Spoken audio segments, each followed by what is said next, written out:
Welcome to Mahamax sports. ఆస్ట్రేలియాకు Gabba pitch పెసర్లకు స్వర్గధామం. అలాంటి మైదానంలోనూ గత సిరీస్లో భారత్ విజేతగా నిలిచింది. ఇప్పుడు మరోసారి సిరీస్లో ముందడుగు వేయాలంటే మూడో టెస్ట్లో విజయం సాధించాల్సిందే. కాగా టెస్ట్ మ్యాచ్ తొలి రోజు వర్షం అంతరాయం కలిగింది. బోర్డర్ గవాస్కర్ ట్రోఫీ రసవత్తరంగా సాగుతోంది.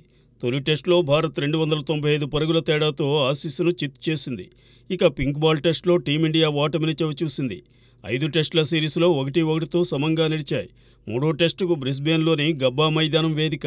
ఇక్కడ గెలిస్తే సిరీస్ను సొంతం చేసుకోవడం టీమిండియాకు సులువు. గత సిరీస్లోనూ గబ్బాను దాటేసిన భారత్ ఛాంపియన్గా నిలిచిన సంగతి తెలిసిందే. పెర్త్ వేదికగా జరిగిన తొలి టెస్టులో భారత బ్యాటర్లు మొదటి ఇన్నింగ్స్లో ఇబ్బంది పడినా రెండో ఇన్నింగ్స్లో కుదురుకుని జట్టును గెలిపించారు. మన బౌలర్లు చెలరేగిపోయారు. కానీ గులాబీ టెస్టులో మాత్రం ఏదీ కలిసి రాలేదు.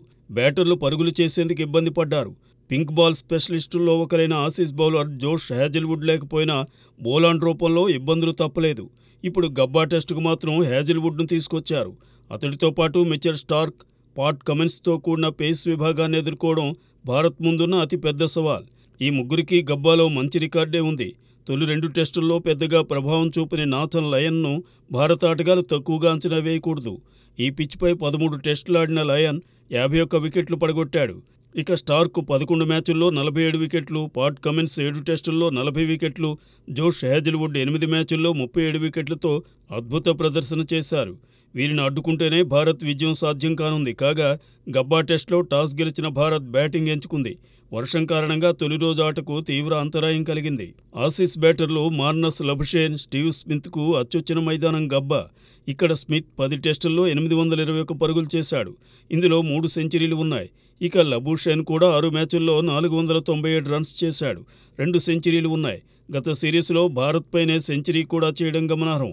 ఆ మ్యాచ్లో భారత్ విజయం సాధించినప్పటికీ Labuschagne century, Smith half century చేసిన విషయాన్ని టీమిండియా బౌలర్లు మరవకూడదు.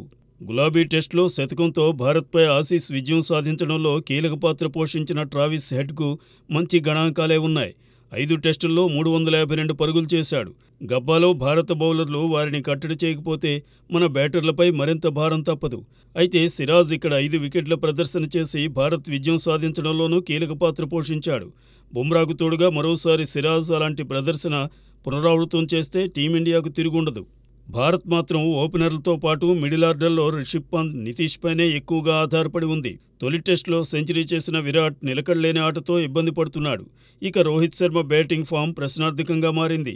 కెరీర్ ఆరంభంలో ఆడిన మిడిల్ ఆర్డర్లో బ్యాటింగ్ దిగిన రోహిత్ పరుగులేమీ చేయలేదు. కనీసం క్రీజులో కూడా నిలదొక్కుకోవడంలో విఫలం కావడం అభిమానులను మరింత బాధపెట్టే అంశం. ఇప్పుడు గబ్బా టెస్టులో ఆసీస్ పేస్తో పాటు టాప్ స్పిన్నర్ను ఎదుర్కోవాలంటూ అన్ని అస్త్రాలను సిద్ధం చేసుకోవాలనేది క్రికెట్ పండితుల సూచన. రోహిత్ ఫుట్వర్క్ మీద దృష్టి పెట్టాలి. విరాట్ ఆఫ్ సైడ్ బంతులను వెంటాడడం మానేయాలి. తెలుగు కుర్రాడు నితీష్ కుమార్ రెడ్డి తొలి 2 టెస్టుల్లో చూపించిన నిలకడైన ఆటతీరును కొనసాగిస్తే గబ్బాలో మళ్లీ మనదే విజయం. ప్రస్తుత సిరీస్లో రిషబ్ పంత్ మిడిల్ ఆర్డర్లో బ్యాటింగ్కు వస్తూ 4 ఇన్నింగ్స్లో 87 పరుగులు మాత్రమే చేశాడు. కానీ తొలి టెస్టులో భారత్ గెలవడానికి అతడి ఇన్నింగ్స్ కూడా కీలకమే. గులాబీ టెస్టులోనూ మంచి ఆరంభం వచ్చినా దానిని కొనసాగించలేకపోయాడు. అయితే 2021 పర్యటనలో పంత్ అందరికీ గుర్తుండిపోయాడు. 4 టెస్టుల సిరీస్లో 1-1తో సమంగా నిలిచిన ఇరు జట్లకు గబ్బా టెస్ట్ అత్యంత కీలకం. ఎవరు గెలిస్తే వారిదే సిరీస్. గబ్బా మైదానం వేదికగా ఆసీస్ పేసును తట్టుకుని 329 పరుగుల టార్గెట్ను ఛేదించి భారత్ మ్యాచ్తో పాటు సిరీస్ను కైవసం చేసుకుంది. ఆ మ్యాచ్లో పంత్ తెగువ మరువలేనిది.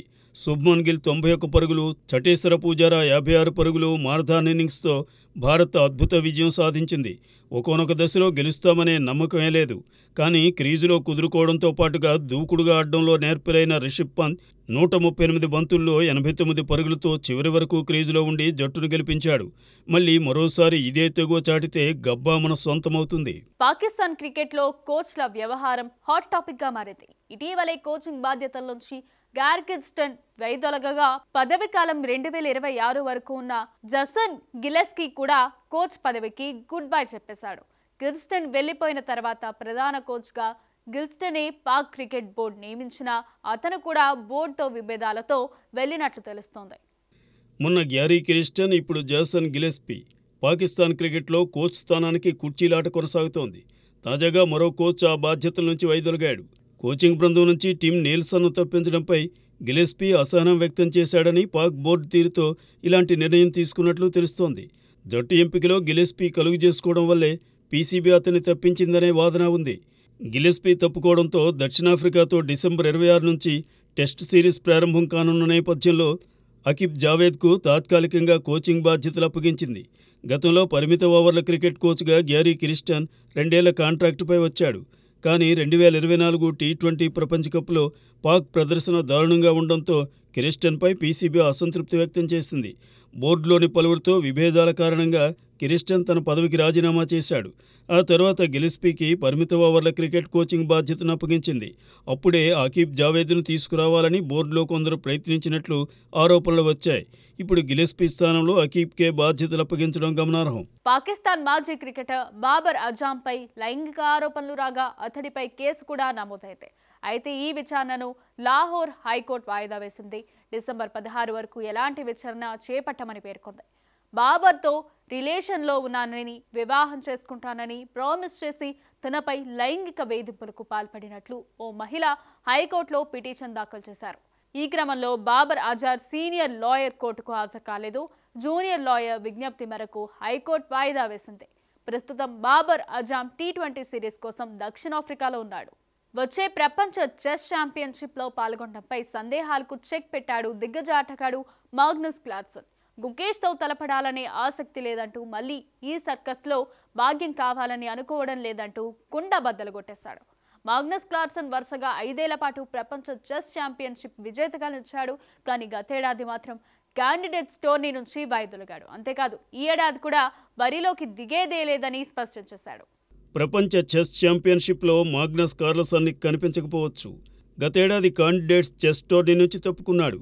అంతేకాదు వచ్చేసారి కూడా ప్రపంచ ఛాంపియన్షిప్లో పాల్గొనడం లేదన్నాడు. ఈ సర్కస్లో మళ్లీ భాగం కాలేనంటూ చెప్పాడు. గతంలో ప్రపంచ చెస్ ఛాంపియన్గా 2013 నుంచి 2021 వరకు వరుసగా 5 సార్లు కార్ల్సన్ ఛాంపియన్గా కొనసాగాడు. 2023లో జరిగిన పోరులో డింగ్ విజేతగా నిలిచాడు. ఈ సందర్భంగా 18 ఏళ్లకే ప్రపంచ ఛాంపియన్షిప్ సాధించిన గుకేష్పై ప్రశంసల వర్షం కురిపించాడు.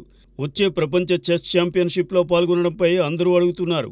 గుకేష్తో తలపడాలనే ఆసక్తి లేదు. ఈ సర్కస్లో మళ్లీ భాగస్వామ్యం కావాలని అనుకోవడం లేదన్నాడు.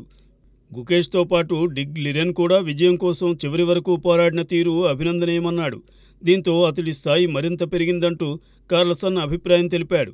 ఈ క్రమంలో వచ్చే ప్రపంచ చెస్ ఛాంపియన్షిప్లో గుకేష్తో తలపడే అవకాశాలేమైనా ఉన్నాయా అని ఎదురైన ప్రశ్నకు కార్ల్సన్ సమాధానమిచ్చాడు. తనకు ఎలాంటి ఆసక్తి లేదని, తాను ఈ సర్కస్లో మళ్లీ భాగస్వామ్యం కావాలని అనుకోవడం లేదంటూ వ్యాఖ్యానించాడు.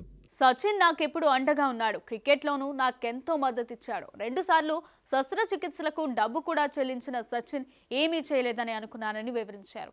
అతడి చిన్ననాటి స్నేహితుడు టీమిండియా మాజీ ఆటగాడు వినోద్ కాంబ్లీ చెప్పాడు. ఒకప్పుడు అసహనంతో సచిన్కు వ్యతిరేకంగా వ్యాఖ్యలు చేశానని ఒప్పుకున్నాడు. 6 నెలల కిందే తాను తాగడు, ధూమపానం మానేశానని కాంబ్లీ చెప్పాడు. క్రికెట్ దిగ్గజం కపిల్ దేవ్ సూచన వరకు పునరావాస కేంద్రానికి వెళ్లడానికి తాను సిద్ధమని తెలిపాడు. కాంబ్లీ క్రికెట్ కెరీర్లో ఎన్నో వివాదాల్లో ఇరుక్కున్నాడు. తాగుడుకు బానిసయ్యాడు. ఇటీవల రమాకాంత్ అచ్రేకర్ స్మారక కార్యక్రమంలో కాంబ్లీ నిలబడేందుకు ఇబ్బంది పడిన సంగతి తెలిసిందే. తీవ్ర అనారోగ్యంతో చక్రాల కుర్చీలో కూర్చుని తీవ్ర అనారోగ్యంతో కనిపించాడు. దీంతో అతడికి సాయం చేసేందుకు 1983 వన్డే ప్రపంచ కప్ విజేత టీం సిద్ధంగా ఉందని మాజీ కెప్టెన్ కపిల్ దేవ్ ప్రకటించారు. అయితే ఒక షరతు విధించాడు. రిహాబిలిటేషన్ సెంటర్కు వెళ్తేనే సాయం చేస్తామన్నారు. ఇప్పుడు దానికి అంగీకరిస్తున్నట్లు వినోద్ కాంబ్లీ వెల్లడించాడు. అంతేకాకుండా తన ఆరోగ్య పరిస్థితిపైన స్పందించాడు. తన కుటుంబం మద్దతుగా నిలవడం వల్లే ఇలా ఉన్నానని భావోద్వేగానికి గురయ్యాడు. ఈ సందర్భంగా సచిన్తో సంబంధాలపైన ఆసక్తికర విశేషాలను వెల్లడించాడు. ప్రస్తుతం తన పరిస్థితి బాగానే ఉందంటూ, తన భార్య చాలా జాగ్రత్తలు తీసుకుందని వివరిస్తున్నాడు. గతంలో 3 ఆసుపత్రుల్లో చూపించి మరీ వైద్యం చేయించింది. ఫిట్గా తయారు కావాలని రోజూ చెబుతూ ఉందని భార్య చెప్పిన మాటలను గుర్తు చేసుకున్నాడు. నేను యూరిన్ సమస్యతో ఇబ్బంది పడ్డా. మూత్రం ఆగని పరిస్థితి ఎదురైంది. నా కుమారుడు క్రిస్టియానో నన్ను మళ్లీ నిలబెట్టేందుకు చాలా ప్రయత్నించాడు. నా 10 ఏళ్ల కుమార్తె కూడా సాయపడింది. ఇదంతా నెల రోజుల క్రిందట జరిగింది. అప్పుడు నా తల తిరిగినట్లనిపించింది. ఒక్కసారి కుప్పకూలిపోయా. వెంటనే ఆసుపత్రికి తీసుకువెళ్లారు. వైద్యులు కూడా కొన్ని రోజులు ఉండాలని చెప్పారు. ఇప్పుడు తీవ్రమైన ఆర్థిక కష్టాల్లో ఉన్నా. క్రికెట్ దిగ్గజం కపిల్ దేవ్ ఇచ్చిన ఆఫర్ను అంగీకరిస్తున్నా. కేవలం 30,000 పింఛను మీదే ఆధారపడుతున్నా. ఆయన చెప్పినట్లుగా రిహాబిలిటేషన్ సెంటర్కు వెళ్లేందుకు నేను సుముఖంగా ఉన్నానని కాంబ్లీ తెలిపాడు. తన కెరీర్కు సచిన్ తగినంత సహాయం చేయలేదని 2009లో ఓ రియాలిటీ షోలో కాంబ్లీ వ్యాఖ్యానించడం కలకలం రేపింది. చిన్నప్పటి నుంచి కలిసి ఆడిన సచిన్ టెండూల్కర్తో 2009లో విభేదాలు రావడంపై కాంబ్లీ స్పందించాడు. తాను తప్పుగా అర్థం చేసుకోవడం వల్లే ఇదంతా వచ్చిందని బాధపడ్డాడు. 2013లో సర్జరీ సమయంలో మెడికల్ బిల్స్ను అతడే చెల్లించినట్లు వెల్లడించాడు. సచిన్ నా కోసం ఏమీ చేయలేదని అనిపించింది. తీవ్ర నిరాశకు గురయ్యా. కానీ సచిన్ నా కోసం ప్రతిదీ చేశాడు. 2 సర్జరీలు జరిగినప్పుడు బిల్లు మొత్తం అతడే చెల్లించాడని గుర్తు చేసుకున్నాడు. ఇప్పుడు మేమిద్దరం మాట్లాడుకుంటున్నామని చెప్పాడు. కెరీర్ సమయంలోనూ ఎలా ఆడాలో సచిన్ నాకు చెప్పేవాడు. 9 సార్లు నేను జట్టులోకి కంబ్యాక్ చేశానని, నా కెరీర్లో వాంఖేడ్ స్టేడియం వేదికగా చేసిన డబుల్ సెంచరీని ఎప్పటికీ మరిచిపోలేనన్నాడు. నా క్రికెట్ ప్రయాణం సరిగ్గా లేదు. సచిన్ వంటి స్నేహితుడు అండగా నిలిచాడు.